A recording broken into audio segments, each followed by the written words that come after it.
రోమీయులకు రాసిన పత్రిక 5వ అధ్యాయము 3 నుండి 5 వచనాలు.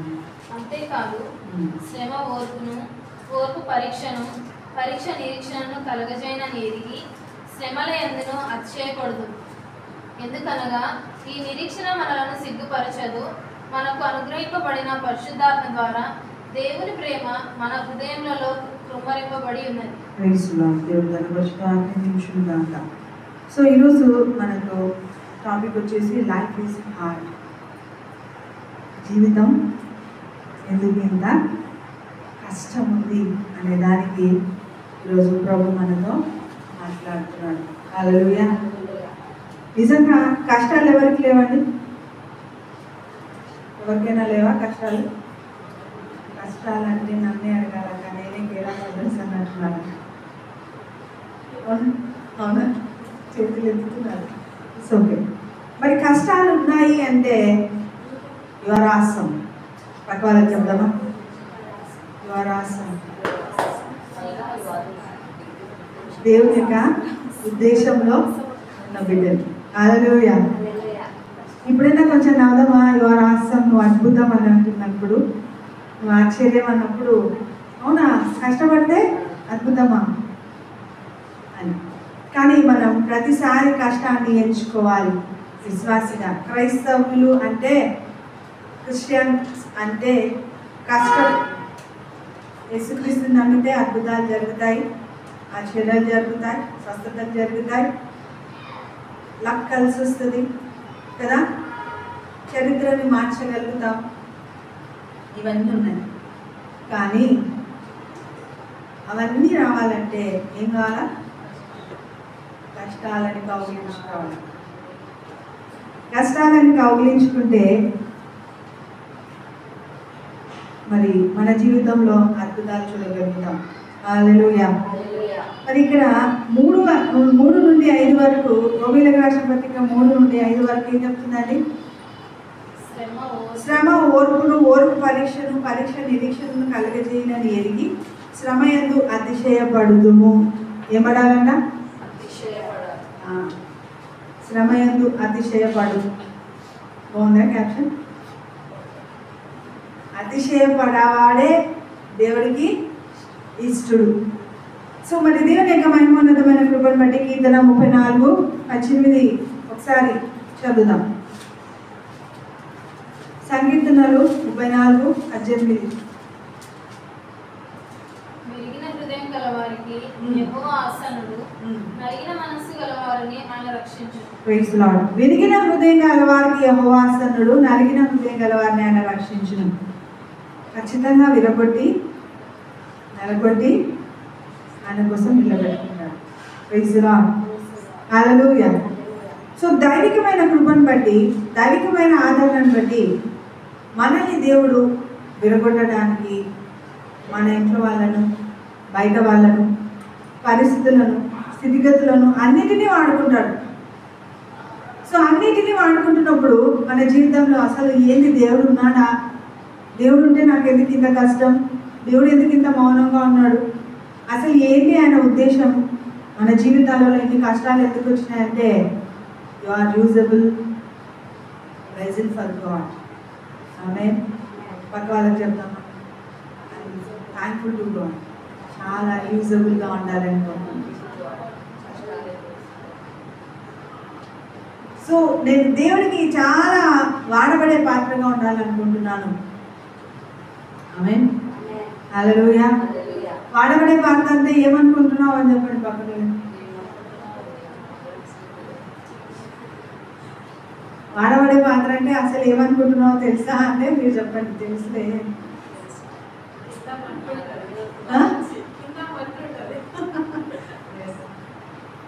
పెద్ద మంట పెట్టేసి మనల్ని పెట్టేస్తారు అనమాట. హల్లెలూయా.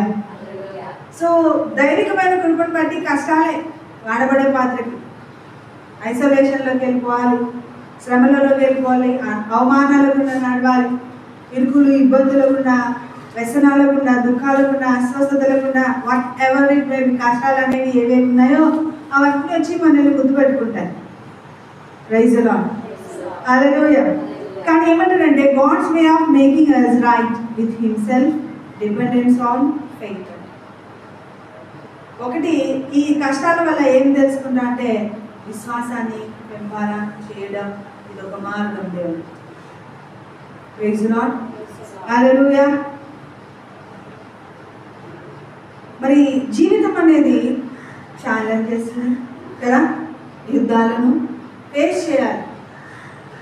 సో ఈ స్ట్రగుల్స్ లేకుండా లైఫ్ ఎట్లుందయా అని ఎవరినైనా అడిగితే లేవా రావా అని అనేటోళ్ళే ఉన్నారు, కానీ కష్టాలు లేకుండా లేదు. హల్లెలూయా. అవునా, కష్టాలు లేకుండా అయితే పెరగవు.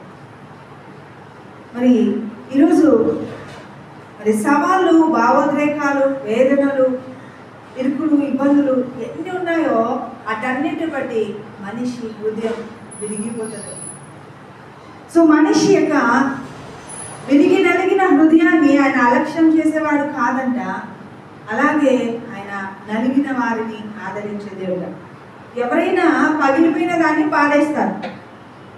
ఇక్కడ ట్రెండ్ వేరే, ఏమంట పగిలిన దాన్ని సరి చేసి వాడతారు. చేసి వాడడం ఒక యేసయ్యకి మాత్రమే తెలుసు, ఇంకెవరికి తెలియదు. హల్లెలూయా. యెషయా 41:10. నుండి నేను పట్టుకొని దాని కొనల నుండి పిలుచుకొనిన వాడ, నీవు నా దాసుడవనియు నేను నిన్ను ఉపేక్షింపగా ఏర్పరచుకుంటున్నానియు నేను నీతో చెప్పి ఉన్నాను, నీకు తోడైనాను. భయపడకు, నేను నీ దేవుడనై ఉన్నాను. దిగులు పడకు, నేను నిన్ను బలపడుతును. నీకు సహాయం చేయవాడు నేను. ఇప్పుడు యెషయా 41:10 ప్రకారం మనల్ని పిలిచి నేను ఏర్పాటు చేసుకున్నవాడా అనాలంటే ఏం చేయాలి? ఆడికి ఆయన బానిస బతుకు అనుభవించుకుంటాడు, ఆడికి పాడిపోయిండాలి నాకు కదా. మరి దేవుడితో పెరుగులాడిన వాడు ఎవరు? యాకోబు. పెరుగులాడడం వల్ల ఏమవుతుంది అంటే పేరు మార్చబడుతుంది. Praise lord. సో పెరుగులాడడం వల్ల నా పేరు మార్చబడి అనేకులకు ఆశీర్వాదకరంగా ఉంటాం. కానీ ఎంతసేపు ఉన్నా మన జీవితాలలో, మన పరిస్థితులలో, మన స్థితిగతులలో దేవుడి దగ్గరికి వెళ్ళిన తర్వాత ఫస్ట్ ఆఫ్ ఆల్ మనకి ఇష్టమైన కోరిక జరగదు. ఎందుకు జరగదు? రావాలి కాదు. ఫర్ ఎగ్జాంపుల్, ఇప్పుడు దేవునికేమో నా కోరిక చెప్తున్నా, ప్రభా మల్లిక ఫర్ ఎగ్జాంపుల్ కోరిక చెప్తుంది, నేను చిన్నగా పట్టుకున్నాను కదా, ఆ పాప ఎంత ఇష్టపడుతుందో అంతగా ఆ పాప వైపు లాక్కుంటుంది. అది ఇంకొంచెం అంటే ఆ పాపకు చాలా ఇష్టం ఆ కోరిక, అవునా? ఇప్పుడు ఫర్ ఎగ్జాంపుల్ జాబ్ అనుకుందాం, మ్యారేజ్ అనుకుందాం, ఏదో అనుకుందాం. కానీ దేవుడి స్థానంలో దేవుడు ఏం చేస్తాడంటే దాన్ని అలా అలా అలా అలా అలా అలా తీసేసుకొని గుంజేసుకుంటాడు. ఇప్పుడు గుంజేసుకుంటే దేవుడు ఉన్నాడనే లేడని ఇయ్యడు ఇప్పుడు దేవుడు. ఇప్పుడు మళ్ళీ ఏం చేయాలి? చర్చికి రాకుండా ఇంటికి పోవాలా? ఏం చేయాలి? అది చేయాలి. అప్పుడు అది అలా అయ్యబడుతుంది. సో దైవికమైన కృపను బట్టి చాలా విషయాలలో ఏం జరుగుతుందంటే దేవుడు ఇయ్యడం లేదు అని 1 సంవత్సరం వెయిట్ చేస్తాం, 2 సంవత్సరాలు వెయిట్ చేస్తాం, 3 సంవత్సరాలు వెయిట్ చేస్తాం. అట్లా మన పిల్లలంట 430 సంవత్సరాలు వెయిట్ చేసినట్ట. నేను ఆ 430 సంవత్సరంలో గడిచిన తర్వాత జరిగినదేమనగా, ఆ దినమందే యెహోవా సేనలన్నీ ఐగుప్తు దేశంలో నుండి బయలుదేరిపోయింది. వీళ్ళు కదలడానికి ఎన్ని సంవత్సరాలు పట్టింది? 430 సంవత్సరాలకి జ్ఞాపకం చేసుకున్నాడు. సరే, 430 సంవత్సరాలకి జ్ఞాపకం చేసుకోవడానికి ఏంటి అంటే ఆదికాండం 15-13 వచనం చూడండి. ఆయన నీ సంతతి వారు తమది కాని ప్రదేశమందు నివసించి ఆ దేశపు వారికి దాసులుగా నుందురు. వారు 400 ఏళ్ళు వీరిని శ్రమ పెట్టుదురు. వీరు ఎవరికి దాసులవుదురో ఆ జనమునకు నేనే తీర్పు తీర్చుదును. తర్వాత వారు మిక్కిలి ఆస్తితో బయలుదేరి వచ్చేదురు. వారు తమది కాని దేశమందు నివసించి ఆ దేశపు వారికి దాసులుగా నుందురు. ఆదికాండం 13, 14, 15లో అబ్రహాం ఎలా చనిపోతాడు అనేది కూడా క్లారిటీ ఇస్తున్నాడు. ఏమని ఇస్తున్నాడంటే, అయ్యా అబ్రహామా, నువ్వు మంచి వృద్ధాప్యంలో నా దగ్గరికి తీసుకొని పడతావు, నేను నిన్ను అలా ఆశీర్వదిస్తాను, నీకేం కొదవలేదు, నువ్వు అనేక జనంలోకి తండ్రి అవుతావు. ఇంకా ఇసాకు పుట్టక ముందు ఇదంతా ప్రభు అబ్రహాంతో మాట్లాడుతున్నాడు. సో నిన్నటి దినాన దేవుని మహిమను మళ్ళా మనం పొందుకోవాలి. తప్పిపోయిన కుమారుడు తిరిగి తండ్రి వద్దకు వచ్చినట్టుగా కంబ్యాక్ అని నిన్న మన సిలబస్. సో నిన్న కంబ్యాక్ అంటే మళ్ళీ తప్పిపోయిన నీ పరిస్థితిలో నుండి, దేవుని మహిమ లేకుండా బ్రతికే బ్రతుకులో నుండి ఒక్కసారి ప్రభా నన్ను ఆదరించి అభిషేకించి నీ కృపలో వర్ధిలింపచేయి అని నువ్వు కోరుకోవాలి. హల్లెలూయా, హల్లెలూయా. ఎప్పుడైతే ఆయన సన్నిధి మనల్ని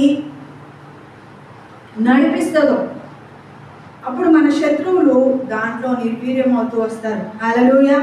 మరి దేవుని యొక్క మహిమోన్నతమైన కృపను బట్టి ప్రభు పిలిచిన వాడు ఖచ్చితంగా శ్రమల గుండా నడవాల్సిన పరిస్థితి ఉంది. That's why life is hard. ఎందుకు అంత కష్టాన్ని కలుగజేస్తుంది? ఎందుకు అంత కష్టాన్ని ప్రేమించాలి అంటే కష్టాన్ని బట్టి విశ్వాసంలో అధికులుగా అవుతాం. శ్రమ, ఓర్పు, పరీక్ష, నిరీక్షణ. నీకు ఎంత ఓర్పు ఉందో పరీక్షిస్తున్నాడు.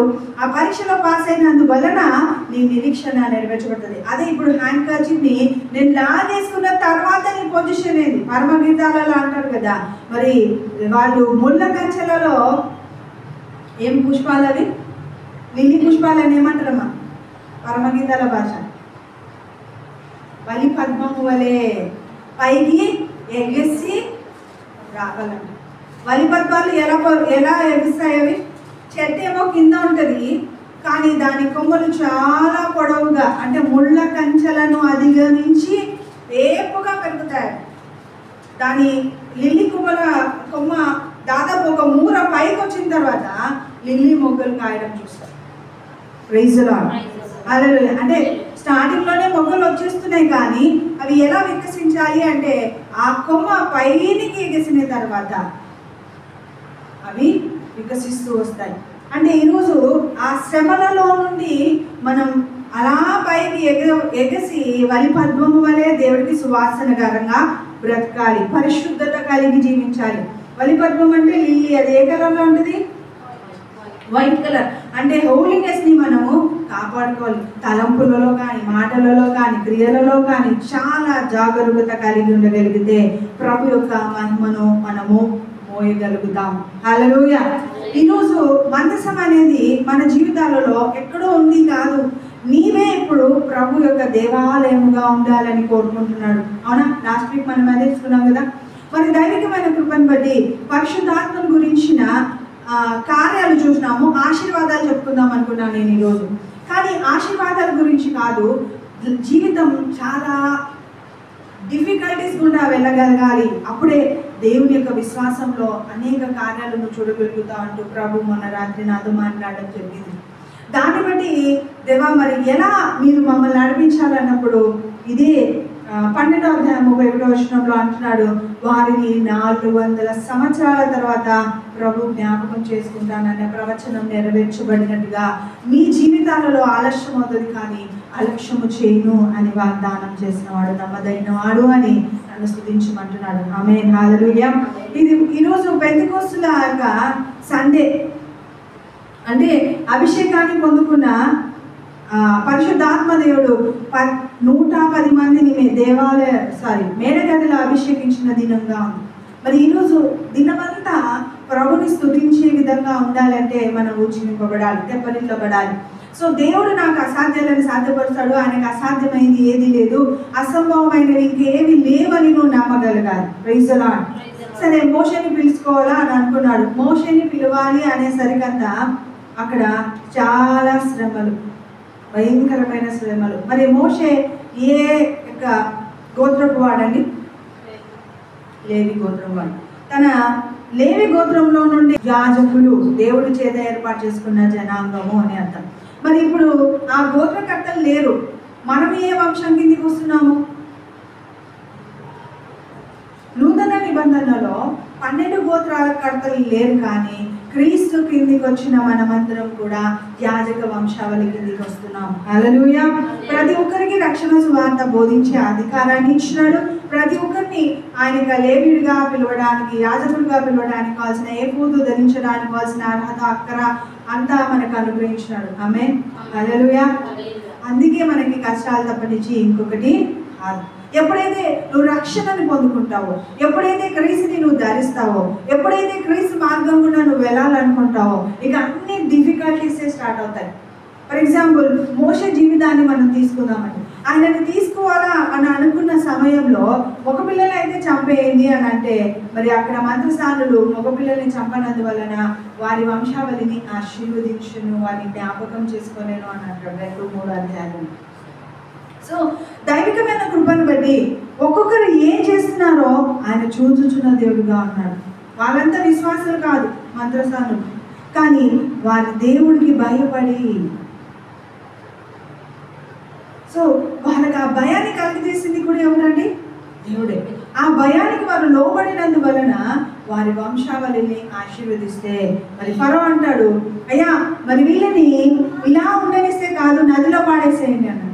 అప్పుడు వీళ్ళు ఎన్ని రోజులు దాచిపెడుతున్నారు చూడండి, ఏ చెప్తున్న జమ్ములో దాన్ని ఉంచడం జరుగుతుంది. అంటే ఒక తల్లి యొక్క విశ్వాసాన్ని అక్కడ చూడండి. ఆ పిల్లవాడు చాలా అందంగా ఉన్నందువలన ఆ పిల్లని కాపాడుకోవాలి అని ఒక ఆలోచన తల్లికి ఇచ్చినాడు. తల్లికి ఇవ్వడమే కాకుండా ఇంకా జ్ఞానాన్ని ఏం చేసినాడని, నదిలో పడేయాలి, రాజమట ప్రకారం నదిలో పడేయాలి. ఎలా పడేయాలా? చాలా జాగ్రత్తగా పడేయాలా. అది దేవుడు ఆ బిడ్డని కాపాడుతాడనే విశ్వాసంతో పడవేయాలా అనేసి ఒక జల్ల బుట్టని తీసుకొని కీళ్ళను పూసి అది నీళ్ళలో మునిగిపోకుండా ఆ బిడ్డని భద్రపరుస్తూ అక్కడ పెడితే, మళ్ళీ తన అక్క మోషే యొక్క అక్క అక్కడే జమ్మి వెనుకల నిలబడి దాపుగా ఉండి చూస్తూ ఉంటుందట. హల్లెలూయా. ఆ తల్లి ఎంత జాగ్రత్తగా ఆ పిల్లల్ని పెంచింది కదండి. ఆ తల్లి అంత జ్ఞానముతో వ్యవహరించడానికి లేవి స్త్రీ అయినందువలన ప్రభు వాటి జ్ఞానాన్ని ఇచ్చినాడు. మరి మనకు శ్రమలో కాపాడుతాడా లేడా అంటే చాలా డిఫరెంట్గా కాపాడుతాడు. మరి మోషే జీవితంలో కాపాడిన ఆయన మరి అక్కడికి రావడము అంటే వీళ్ళు ఆ టయానికి అక్కడ పెట్టినారు కదా, అక్కడికి రావడం, ఫరో యొక్క కుమార్తె రావడము, ఆ కుమార్తెను దేవుడు ఆకర్షించేటట్టుగా చేయడం చేస్తున్నాడు. ఇక్కడ చూడండి, శత్రువు గుండెలో నిద్రపోతారు అన్న రీతిగా ఆ యొక్క స్త్రీని మోషే నిమిత్తం అలా ఉంచేస్తారు. అలా ఆ స్త్రీని ఉంచేసి ఆమె కూడా రక్షించబడటానికి యోగ్యురాలుగా చేసుకున్నాడు. అంటే సముద్రం దాటి వెళ్ళిపోయేటప్పుడు తను కూడా మోషేతో. హల్లెలూయా. అంటే ఆమె కోసం, అతని కోసం ఆమె అలా తల్లిగా నిలబడిపోయింది. శత్రువుల మధ్యలో ఎక్కడ దయ్యం ఉందో, ఎక్కడ శోధన ఉందో అక్కడే మన సింహాసనం ఉంటుంది. ఆమేన్. అతను అలా ఇలా పెరగడం కాదు, రాజ్యములు వారి జ్ఞానముతో, వారి ఉద్దేశపూర్వకంగా వారి ఆటలాడుతూ వారితో కలిసి మెలిసి పెరిగే రీతిగా ప్రభు ప్లాన్ చేసినాడు. అందుకే నీ శత్రువు ఎదుట నీ భోజనం సిద్ధపాటు చేస్తాననే వాగ్దానాన్ని మనం అంతా చూడగలుగుతాం. హల్లెలూయా.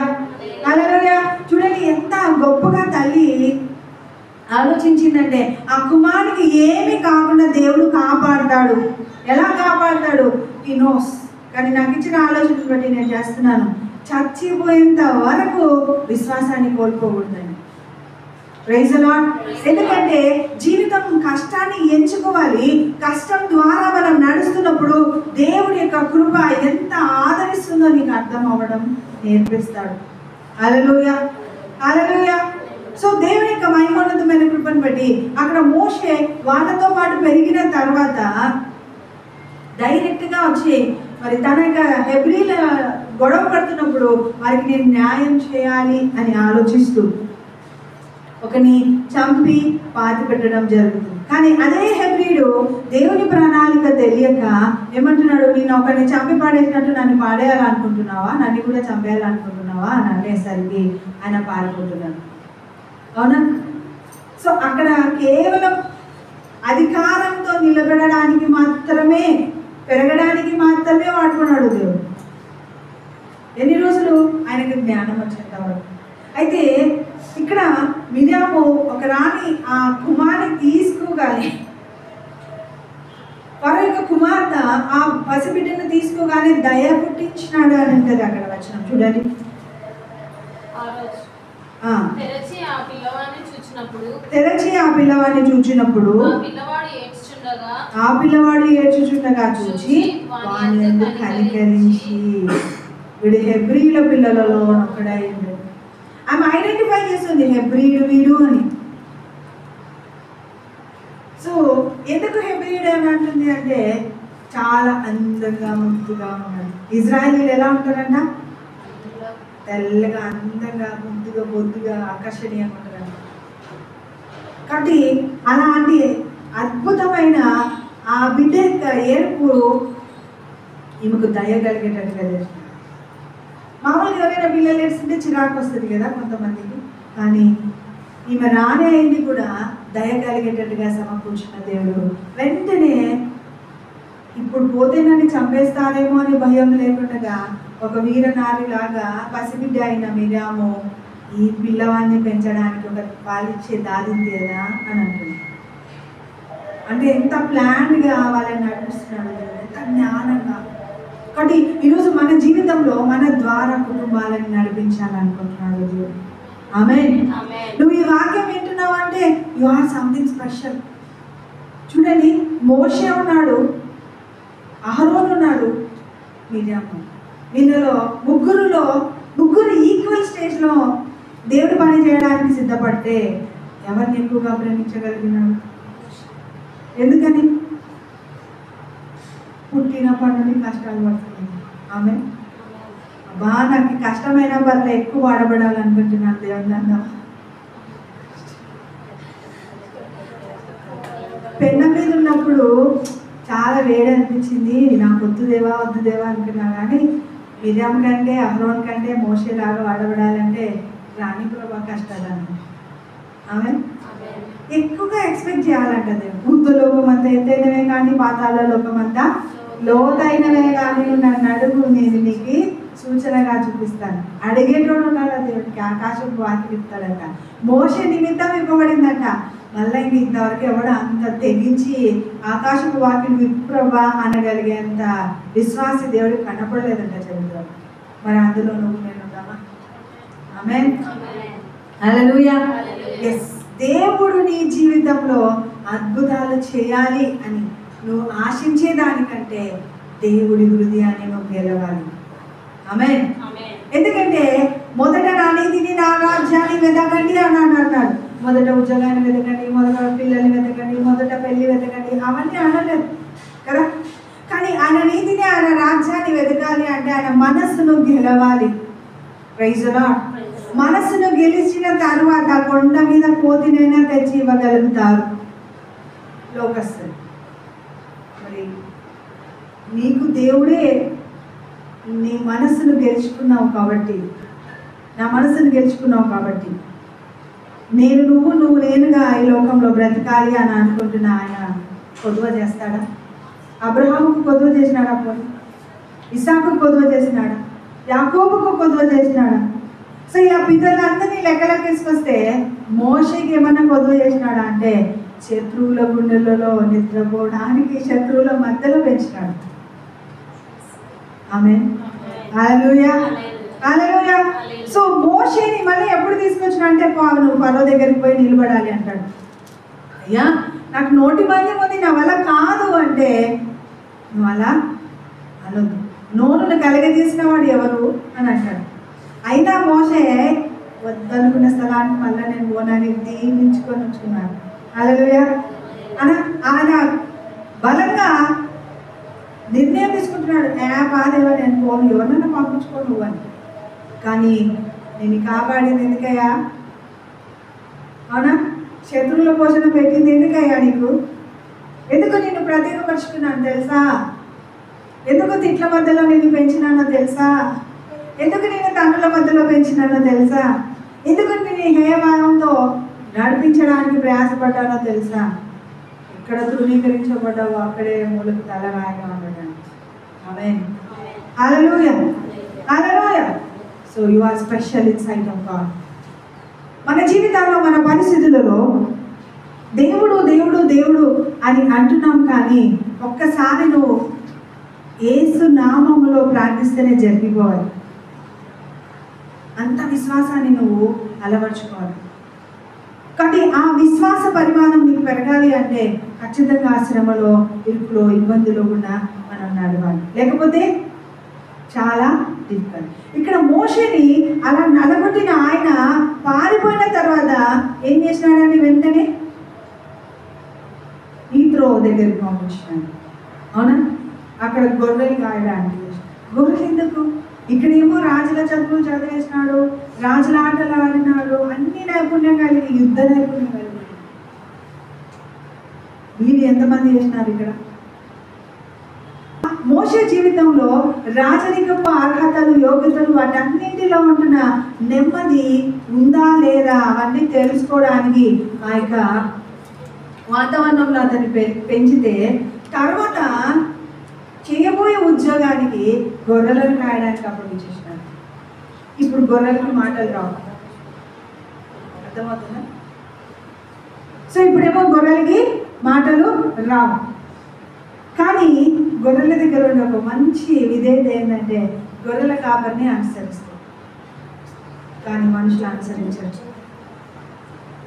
అంటే ఈయనకి ట్రైనింగ్ ఎట్లా ఇస్తున్నాడు? Total different. మాట్లాడని గొర్రెల మధ్యలో ఈయనకి ట్రైనింగ్ ఇస్తే మాట్లాడే మనుషుల మధ్యలో నిలబెట్టడానికి. అంటే టోటల్గా ఆయన పిలుపు చాలా డిఫరెంట్. ఆ మనుషులు లోబడనల్లని జనాంగం లాగా మాట్లాడుతున్నారు. అందుకే ముందే అంటున్నాడు, అయ్యా నేను నోటి మాంద్యం కలిగిన వాడిని, నేను ఏమని చెప్పాలంటే నేను ఉన్నవాడను అనువాడనని చెప్పుకో, నీ పితల దేవుడు నన్ను చెప్పుకో అని అంటున్నాడు. సో పితల దేవుడుగా పిలువబడుతున్నాడు, ఉన్నవాడని అనువాడని అంటున్నాడు, నన్ను ఏర్పాటు చేసుకున్నాడు, మీకోసం పంపినాడు, మీకోసం దిగి వచ్చినాడంట, మీకోసం కార్యం చేశాడంట అన్నప్పుడు వాళ్ళు నమ్మినారు. నమ్మిన రోజు నుండి 13వ వచనంలో అంటాడు చూడండి, 13వ అధ్యాయంలో, 13వ అధ్యాయమా 5వ అధ్యాయం,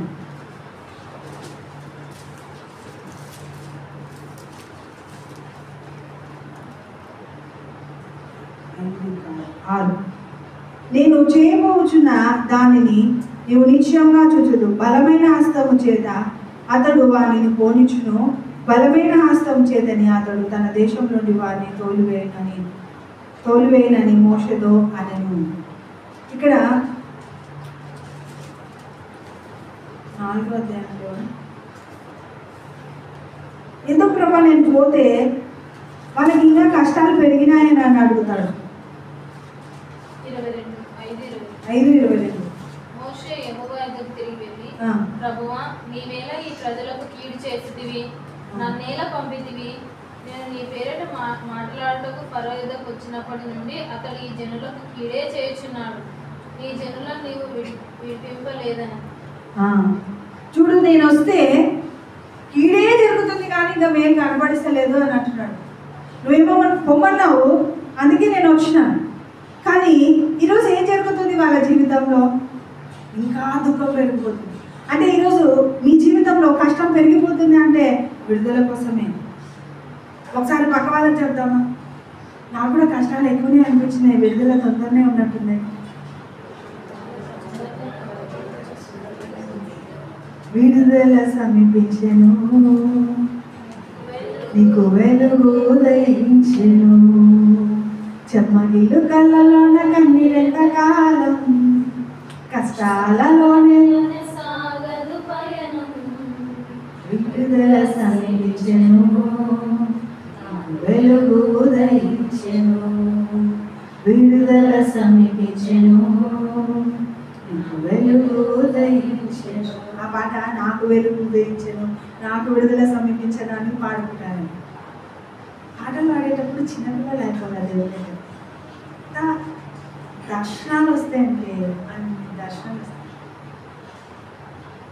ప్రజెన్స్ ఎక్కువ కావాలంటే ఏం చేయాలి? దేవుడు దిగి రావాలంటే హమ్ చేయాలంటే ఆ పాటల ద్వారా దేవుడు వస్తాడు, దేవుడు కూర్చుంటాడు, దేవుడు మాట్లాడతాడు, దేవుడు మనల్ని బలపరుస్తాడు, దేవుడు మనల్ని నడిపిస్తాడు. అనుభవించిన కీడుకు ప్రతిగా మేలులు చేసే దేవుడు మనకున్నాడు. హల్లెలూయా, హల్లెలూయా. కాబట్టి కృతజ్ఞతతో కూడిన నమ్మకత్వాన్ని మనం కలిగి ఉండగలగాలి. ప్రభా, నువ్వు ఉంటే నాకు చాలు, ఈ లోకంలో ఇంకేం అవసరం లేదు. హల్లెలూయా. నాకు నువ్వు ఉంటే చాలులో లాస్ట్ స్టాంజా మాత్రమే పాడుకోవడం చాలా ఇష్టం. నేను అందుకే రివర్స్ వస్తా పాట, మీకు గుర్తుందో లేదు. అవునా? నీకు ఇళ్ళలో ఏడియు లేదు అసాధ్యము, నీదు కృపలో నాకేదియు కాదిల సమానము. నీకు ఇళ్ళలో ఏదియు లేదు అసాధ్యము, నీదు కృపలో నాకేదియు కాదిల సమానము. కదా, అందుకే నీ మాట చాలయ్యా, నీ చూపు చాలయ్యా అని ఆ పాట కంటిన్యూ చేస్తాం. అయితే ఇక్కడ మనం తగ్గినప్పుడు నీ కృపయే నాకు కావాలా, ఇంకా ఏం అవసరం లేదు, నేను కోరుకున్న కోరిక కంటే ఏం అవసరము, నీ కృపలో నాకేది కాదిలా సమానం. నీకు వద్దంటేనో నాకు కూడా వద్దు, అలా అనగలుగుతున్నావా? అలా బ్రతకగలుగుతున్నావా? నీకు కావాలంటే నాకు కావాలి. విశ్వాస వీరులు ఏం చేస్తారు తెలుసా? నో అని అంటారు. నో అనడం అనేది తెలుసా? ఎస్ అని అంటారు. హల్లెలూయా. నువ్వు నో అంటే నన్ను ప్రేమిస్తుంది నాకు మాట. అందుకే కచ్చిప్ని మొత్తం చేతికి తీసేసుకున్న తర్వాత కూడా ఆహా నాకు నువ్వే కాదు. చిన్నపిల్లల్ని కొడితే ఏం చేశారండి? మళ్ళీ తల్లిని పోయి హగ్ చేసుకుంటారు. దానివల్ల ఏమవుతుంది? మళ్ళా ప్రేమ పెరుగుతుంది తల్లి. కనుక హృదయాన్ని హత్తుకుని ఆ బిడ్డని గట్టిగా తీసుకొని ముద్దు పెట్టేసుకుంటుంది. అదే దేవుడి దగ్గర కూడా మనం చేయాల్సింది. కష్టం వస్తే అందరూ ఆ యొక్క దేవుడికి దూరం అయిపోతారట, సంఘానికి వెళ్ళారట, ప్రార్థనలు చేయడం మానేస్తారట. ఆయన ఆరాధించాలి. ఏమని ఆరాధించాలి? ఎక్కడున్నాడు దేవుడు? మాకు కనపడడం లేదు. అప్పుడు ఇరుకులు, ఇబ్బందులు ఇవే నా యొక్క జీవితంలో వ్యసనము, దుఃఖము.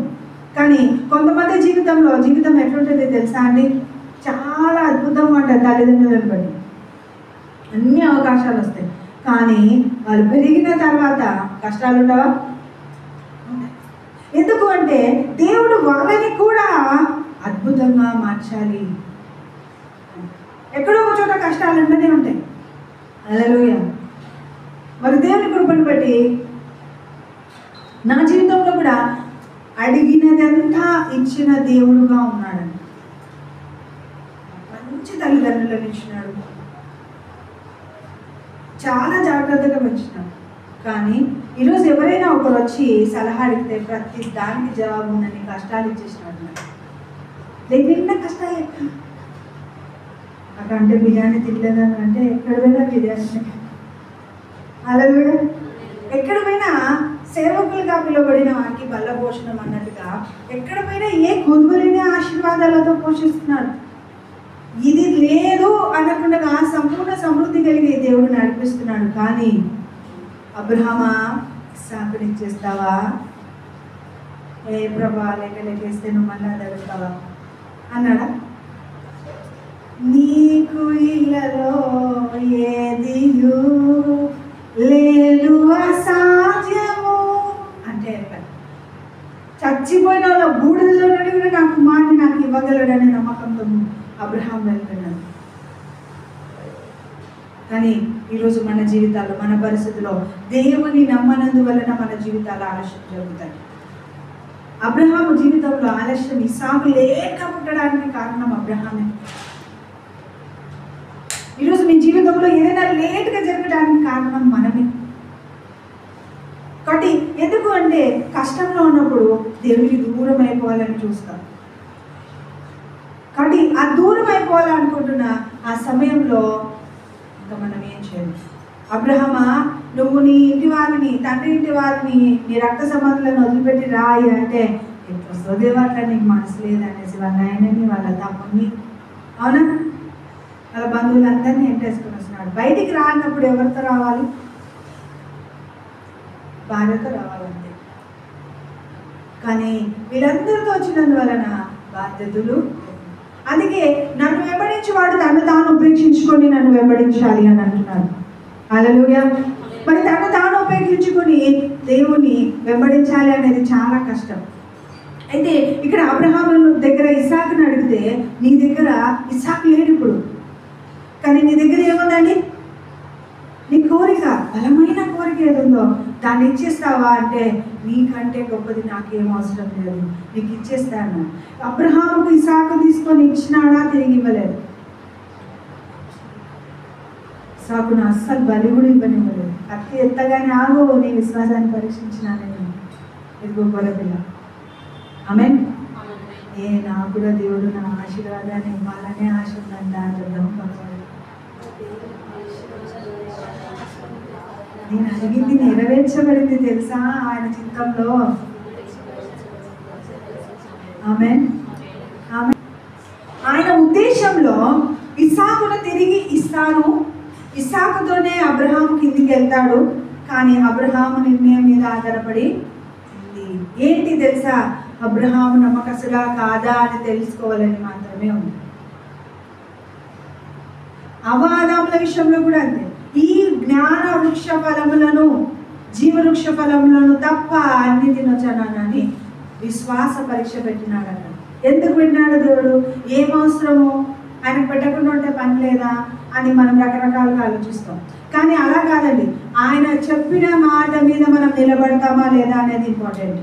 సో అలా నిలబడలేకుండా అపవాదైన సాతానుడు అవ్వ దగ్గరికి సర్పరూపంలో వచ్చి మాట్లాడి ఏదో ఒక రకంగా వాళ్ళని దూరము, దేవుడికి దూరంగా చేయడం జరిగింది. సో ఈరోజు మనకి సర్పం కనపడకపోవచ్చు, కానీ అన్బిలీఫ్ కలగజేసే ఒక ఆలోచనల ద్వారా అపవాదైన సాతాను మన జీవితంలోనికి ఎంటర్ అవుతారు. ఎందుకు అన్బిలీఫ్ వస్తుందంటే కరెక్ట్ మోటివేషన్ లేనందువలన. కాబట్టి మన సహవాసం ఎలా ఉండాలి అంటే విశ్వాసులతో ఉండాలి. అందుకే విశ్వాసకి పొత్తు కుదరదు అన్నాను. అంత పల్లెటూరు పోతే పల్లెటూరులో తోడిపోతాం. వాళ్ళ సంగతి పెడితే సంగతి అన్నీ టేస్ట్ అని తినేస్తా. వాళ్ళకి అందరికీ చాలా ఇష్టం. నేను మా అమ్మ వాళ్ళ ఊరి సైడ్, ఎందుకంటే బిడ్డ ఎట్లుంటుంది అయినా మా దగ్గర కలిసి కూడా ఏంటంటే బిడ్డ మా ఇంటికి రా అని పెట్టుకుంటారు. పల్లెటూరు పోతే అదొక మజా ఉంటుంది. కొడదుడా మా ఇంటికి రా ఈరోజు భోజనానికి అని అంటారు అనమాట. సో వాళ్ళ దగ్గర ముందు ఏముంటుంది తెలుసు, చింతకాయ చట్నీ రొట్టె. నాకు అస్సలు వచ్చి చింతకాయ చట్నీ, కానీ వాళ్ళ దగ్గర పోయినప్పుడు తిన్నా అనుకో మా ఇష్టాలు సూపర్ ఆశ ఒకటి తినేసి వస్తారు. ఈ పిల్ల తిన్నది, కడుపు మార్చుకొని ఉంటుంది. మనం అట్లాగే వాళ్ళు గంధించినారనుకో, బాగుంటుందా తాగేదే మా తిన్న బాగుంటుందంటే తాగేసి సూపర్ దేవునికి స్తోత్రం అని చూస్తాను. అట్లా అడవిలో వదిలి పెట్టేసినా అన్నక్క బతికేస్తాను అనమాట. అట్లా ఎవరైనా గొడవ పడితే ఇంకొక మా పెద్దమ్మ కూతురు సునీతక్క అన్నది, ఈ పెద్ద మనుషులను పంపిస్తే కాంప్రమైజ్ అవుతారా అని అంటారు. నేను ఆమె పోయేది అన్న, ఆమె పల్లెటూరక్క నేను పడతామక్క అన్నది. అయితే ఆమె చాలా కొట్టి నేను పోడు. కానీ ఇద్దరు పోయినామంటే ఎంత గొడవ పడిన వాళ్ళనైనా సాధించుకొని వాళ్ళు పెళ్ళికి రావాల్సిందే, చావుకి రావాల్సిందే, మాట్లాడడానికి రావాల్సిందే. అలాంటి కృప నాకు చిన్నప్పటి నుండి దేవుడు అనుగ్రహించినాడు. సో నా పిలుపుని బట్టి నాకు వాక్యంలో ఒక దిట్టగా చేసేసిన. ఎందుకంటే మా తాతయ్య భుజాల మీద ఎత్తుకొని ఇట్లా క్యాంటీన్స్కి అట్లా తీసుకుపోయేవాళ్ళం. పోత ఆయన మాకు ఈ దావీదు కథలు, సల్మోన్ కథలు ఇదే చెప్పి మమ్మల్ని పెద్ద చేసినాం. తర్వాత అమ్మతో కూడా కూర్చోబెట్టి అమ్మ పాటలు పాడేది, తనతో పాటు మేము పాటలు పాడేది. అమ్మ ఉపవాసం ఉన్నప్పుడు మేము కూర్చోవడం. సో ఇట్లా మా మమ్మీ మాకు చర్చ్కి వెళ్ళిన తర్వాత కథలు చెప్పు పెంచడం వలన నాకు బైబిల్ మొత్తం తెలుసు, రెఫరెన్స్లు తెలియదు అనమాట. కానీ ఎవరితోనైనా మాట్లాడాలంటే వాక్యమే ఇంకా ఇంకొక బాణం ఉపయోగించండి. సో నాకు ఇష్టమైనది ఏంటంటే వాక్యం. ఆ వాక్యం మీద గ్రిప్ ఉంది, కానీ ప్రార్థన మీద గ్రిప్ లేదు. కానీ ఈ పిల్లకి మాటలు రావు కాబట్టి ప్రార్థననే ఇస్తుంది. అయితే ప్రార్థన వలన దేవుని హృదయాన్ని గెలుచుకోగలుగుతాం. ప్రార్థన వలన దేవుడు అర్థమవుతాడు. ప్రార్థన ఎంత ఎక్కువగా చేస్తామో అంత ఎక్కువగా వరాలు తొందరగా పొందుకుంటాం. Praise the Lord. యోహాను కూడా మౌనంగా ఉండి అన్ని పొందుకున్నాడు. పేతురు కూడా పొందుకున్నాడు కాదన్నా నేను, కానీ పేతురు వెంటనే బయటపడుతున్నాడు కదా. సో అలా డిఫరెంట్ వేస్లో మనల్ని దేవుడు పిలుపుని బట్టి, మన విశ్వాసాన్ని బట్టి మనల్ని దేవుడు చేస్తారు అని మనకి చెప్తున్నా కూడా నమ్మకం ఉండకుండా వెళ్ళిపోతుంటాం మాట్లాడారు. అలా కాదు, దేవుడు చేస్తాడన్నాక 400 సంవత్సరాలలో జ్ఞాపకం చేసుకుంటా అంటే వాళ్ళ నెగ్లిజెన్స్ని బట్టి 430 సంవత్సరాలకి జ్ఞాపకం చేసుకున్నాడు. హల్లెలూయా. అయితే అక్కడున్న వాళ్ళందరికీ నేను తీర్పు తీరుస్తాను, బంగారంతో వస్తారని ఎప్పుడు చెప్పినాడండి? ముందునే చెప్పేసినాడు. ఆమేన్. హల్లెలూయా. సో ఆ చెప్పినది నెరవేర్చబడడానికి ఇంత లేట్ అయింది అంటే 30 సంవత్సరాలు లేట్ అయింది, కానీ ఇంకేం కాదు. అలాగే వెళ్తున్న సందర్భంలో వాళ్ళు 40 రోజుల లోపలిగా వెళ్ళగలిగే దారి ఒకటి ఉందంట. చూడండి ఇప్పుడు 13:17 మరియు ఫరో ప్రజలను పోనీయగా దేవుడు ఈ ప్రజలు యుద్ధము చూచుచున్నప్పుడు వారు పశ్చాత్తాపడి ఐగుప్తునకు తిరుగుదురేమో అనుకొని, అంటే వాళ్ళ మనస్సును దేవుడు ముందుగానే ఎరిగి ఏం చేస్తున్నాడంటే వాళ్ళని సమీపమైనను, ఫిలిస్తీన్ల దేశం సమీపమైనను ఆ మార్గమున వారిని నడిపించలేదు. 18 అయితే దేవుడు ప్రజలను చుట్టూ దారియగు ఎర్ర సముద్రపు అరణ్య మార్గమున నడిపించను. ఇజ్రాయేలు యుద్ధ సన్నద్ధులై ఐగుప్తులో నుండి వచ్చింది. పక్కవాళ్ళకి చెప్తాము, చుట్టూ తిరగాలన్నా, షార్ట్ కట్లో వెళ్ళాలన్నా నీ మీదనే ఆధారపడి ఉంటుంది. నా మీద నీ మీదనే ఆధారపడి ఉంటుంది. చుట్టూ తిరిగే పంచాయతీ పెట్టుకున్నావు అంటే నువ్వే చుట్టూ తిరుగుతావు. ఎన్ని సంవత్సరాలు తిరిగినారండి? మళ్ళీ చుట్టూ ఒకటే కొండ చుట్టూ 40 సంవత్సరాలు. అయితే వాళ్ళు ఎలా వెళ్ళాలంట? ఎంతమందిని గెలుస్తూ వెళ్ళాలి ఒకసారి తీసుకొని వచ్చినాడు. 10 తెగులు అంటే 10 రకాల దేవతలు అంటే 9 రకాల దేవతలలో ఒక్కడు ఫరో 10వదిగా ఉన్నాడు. కాబట్టి వీళ్ళందరి యొక్క బలం ఏంటి అంటే ఆరాధించే వాళ్ళ ఆరాధికులని బట్టి వాళ్ళు కాపాడుతారు, వీళ్ళు కాపాడుతారు అనుకుంటున్నారు. అయితే లాస్ట్కి ఎవరు కాపాడుతారు? ఇజ్రాయేలీయుల దేవుడైన యెహోవాయే. సో యెహోవాను బట్టి కొంతమంది భయపడిన వాళ్ళు మిశ్రిత జనంగా మళ్ళీ ఇజ్రాయేలీలతో పాటు వాళ్ళ వస్తువులని, వాళ్ళ వస్త్రాలను సర్దుకొని వీళ్ళతో బయలుదేరడం జరిగింది. అయినా చూడండి, వాళ్ళ విశ్వాసాన్ని బట్టి వాళ్ళని కూడా సముద్రంలో మునిగిపోకుండా కాపాడినాడు. ఆమేన్. హల్లెలూయా. కాకపోతే వాళ్ళ యొక్క అవిశ్వాసాన్ని బట్టి మరి ఇక్కడ ఉన్న అరణ్యంలో కొంతమంది ఇజ్రాయేలీలతో పాటు వీళ్ళు కూడా చనిపోవాల్సిన పరిస్థితి వచ్చింది. వీళ్ళ తర్వాత తరం కుమారులను మరి యెరూషలేము పాలుతేనెలు ప్రవహించే ప్రదేశానికి చేర్చాల్సిన పరిస్థితి వచ్చింది. కాబట్టి ఈరోజు నీ డిజైన్ ఏదైతే ఉందో అది పాలుతేనెలు ప్రవహించే ప్రదేశం అనుకుందాం. ఏదైతే ఉందో అది పాలుతేనెలు ప్రవహించే ప్రదేశం అనుకుందాం. సో ఆ పాలుతేనెలు ప్రవహించే ప్రదేశానికి చేరుకోవడం ఎవరి చేతిలో ఉందండి? అయితే వినగలిగే చెవి, గ్రహించే మనసు కలిగిన దేవుడు, ఇవ్వగలిగే చేతులు కలిగిన వ్యక్తికి ఒక్కసారి చెప్పండి, ఇంకా మిగిలిన టైం అంతా స్తుతించండి అని అంటున్నాడు. హల్లెలూయా. స్తుతించడం వలన దేవుడే దిగి వస్తాడు, అడగడం వలన దేవదూతలు దిగి వస్తారు. ఎవరు కావాలి మీకు? అంటే ఈరోజు నుండి ఏం చేయాలా? పక్క వాళ్ళకి చెప్దాం. ఏం చెప్తాం? బాగా స్తుతించే ఇప్పటి నుండి అడగద్దు. హల్లెలూయా. హల్లెలూయా. నాకు కావాల్సింది నువ్వు అనుగ్రహిస్తున్నావు దేవా, అందుని బట్టి నీకు వందనాలు. చూడు, మోషేని క్యాజువల్గా పెంచింటే ఈరోజు మిరియాము అహరోనుల లాగా కాదు, మిరియాము అహరోనులను కూడా తిడుతున్నాడు. మోషే పర్సనల్ అసిస్టెంట్ లాగా దేవుడు ఒక్క మనసులో వాళ్ళు అనుకుంటే కూడా పిలిచి తిడుతున్నాడు. అరే మోషే విషయంలో మీరు ఎందుకు అట్లా మాట్లాడుతున్నారు? మరి నీ విషయంలో, నా విషయంలో అలా స్పందించాలంటే ఏం చేయాలి? దేవుని మాట వినేవాడు కాదు, దేవునికి నమ్మకంగా ఉండగలగాలి, కష్టాన్ని ప్రేమించేవాడు కావాలి, ఆ హార్డ్ పొజిషన్లో మనం వెళ్ళగలిగే వాళ్ళం ఆడాలి. తప్పిపోయిన కుమార్ నేను మళ్ళీ నా తండ్రి దగ్గరికి వెళ్తే అట్లీస్ట్ పడవగానైనా నేను ఉండొచ్చు అని అనుకున్న ఆ స్టేటస్ని రాజకుమారుడిగా మార్చినట్టుగా ఈరోజు నువ్వు దేవుని యొక్క మహిమ దగ్గరికి వెనక్కి వచ్చేస్తే కష్టమైనా పర్వాలేదు, నేను ఆయన చేయి గట్టిగా పట్టుకుంటాను అయ్యా నన్ను జారిపోనియద్దు, పడిపోనియద్దు, లోక సంద్రంలో నన్ను మునిగిపోనియద్దు అని నువ్వు అడగగలిగితే ఆయన నిన్ను జారిపోనికుండా పడిపోనికుండా ఉద్ధరించే దేవుడుగా ఉన్నాడు. హల్లెలూయా. ఆయన ఘనమైన స్థిరమైన పాత్రగా నిన్ను చేయాలనుకుంటున్నాడు. ఆమేన్. హల్లెలూయా. కష్టాలలో మీరు దేవునికి దూరంగా వెళ్ళడం కాదు, దేవుని మరి ఎక్కువ దగ్గరగా వెళ్ళండి. గుడ్డిపట్టులో దావీదు కుమారుడా అని మరి ఎక్కువ గట్టికేక వేసినట్టుగా ప్రభుని ఇంకా సమీపించండి, ఇంకా సమీపించండి. డూ ఆర్ డై, చావనైనా చావు, పొందుకోనైనా పొందుకో అనే యుద్ధంలో నువ్వు ఉన్నావు. కాబట్టి వెనక్కి వెళితే చావే, కానీ నిలబడి ఎదుర్కోగలిగితే అపవాదిని ఎదిరించి అప్పుడు వాడు నీ ఎదురు నుండి పారిపోతాడు అన్న రీతిగా అపవాదిని నువ్వు వెళ్ళిపో సాధన, నా జీవితంలో, నా ఆలోచనలో, నా పరిస్థితులలో నీకుండే అధికారం లేదని ఆజ్ఞాపిస్తున్నాను, గెట్ అవుట్ అని నువ్వు చెప్పగలిగితే వాడు వెళ్ళిపోతాడు. ఆమేన్.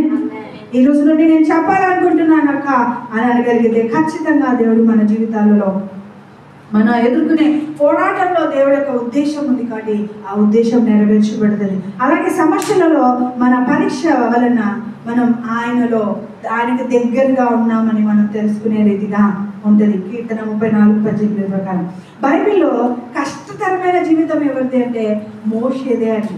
మోషే జీవితంలో మరి అంత కష్టంలో ఉన్నందువలన ఆయన ప్రజారక్షకుడుగా పిలుస్తాడు. మోషేని ప్రజారక్షకుడిగా పిలుస్తున్నాడు. మరి యేసు ప్రభు లోకరక్షకుడుగా ఉంటున్నాడు. హల్లెలూయా. మరి అలా తల్లి ఒడిలో పుట్టిన కొన్ని 3 నెలలు మాత్రమే ఆయన తల్లి ఒడిలో ఉన్నాడు. అది భయంతో. అవునా?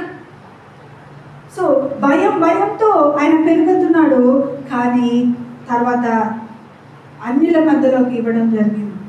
అయితే ఆ కుమారుడు ఎవరిని అయిన తర్వాత ఆ యొక్క ఫరో కుమార్తె దగ్గర తీసుకొస్తే నీటి నుండి తీయబడినందువల్ల ఇతనికి మోషే అని నామకరణం చేసి కుమారుడిగా అంగీకరించాను.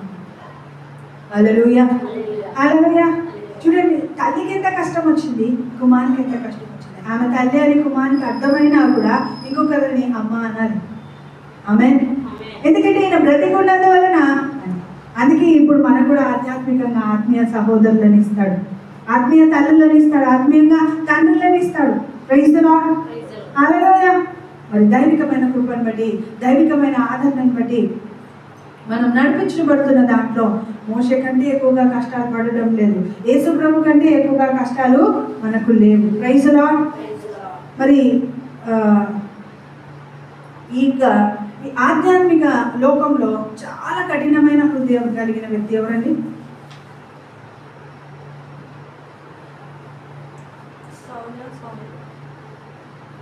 ఇంకా వెరీ గుడ్, మల్లిక కరెక్ట్.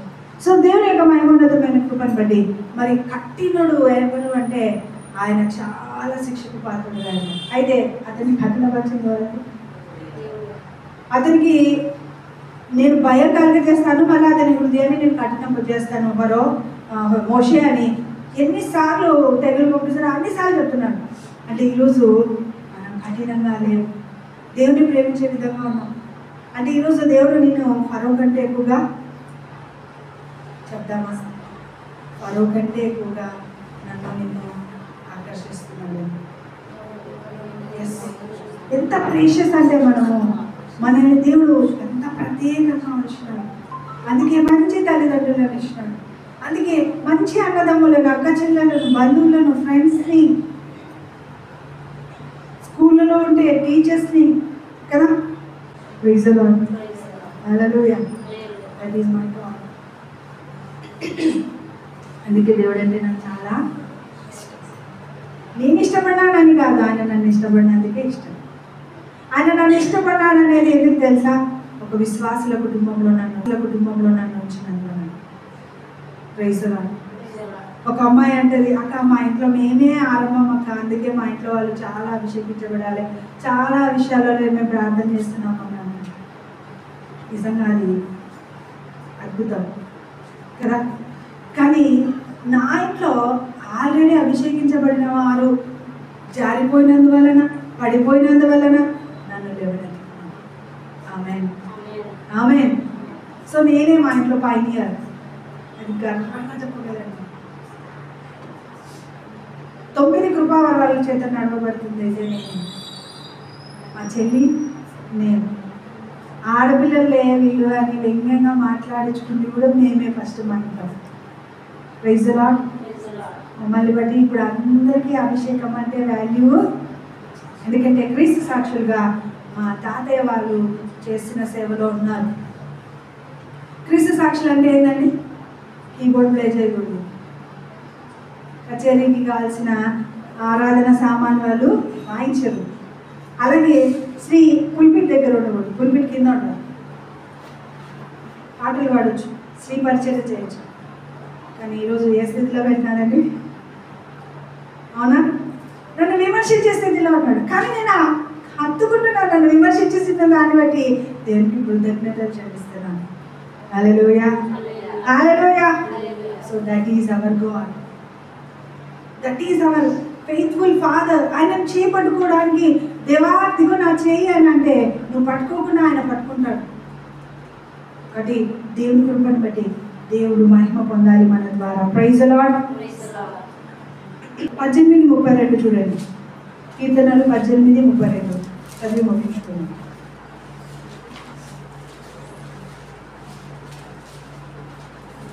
నాకు బలము ధరింపచేవాడు ఆయనే, నన్ను యథార్థ మార్గమున నడిపించువాడు ఆయనే. నన్ను యథార్థ మార్గమున నడిపించేవాడు ఆయనే, నన్ను బలపరచేవాడు ఆయనే అని అంటున్నాడు. కాబట్టి ఈరోజు మిమ్మల్ని ఈ వాక్యంతో బలపరుస్తున్నాడు అంటే ఏమని అర్థం? ఖచ్చితంగా మీ డిజైర్ని నేను ఫుల్ఫిల్ చేయబోతున్నాను అని అర్థం. ఆమేన్. ఖచ్చితంగా మీ ఉద్దేశాలను నెరవేర్చబోతున్నాను అని అర్థం. అయితే దీనికి ముందర ఒక అసైన్మెంట్ ఏముంది? ఇంతసేపు వాక్యం చెప్పి అలసిపోవాలిగా నేను.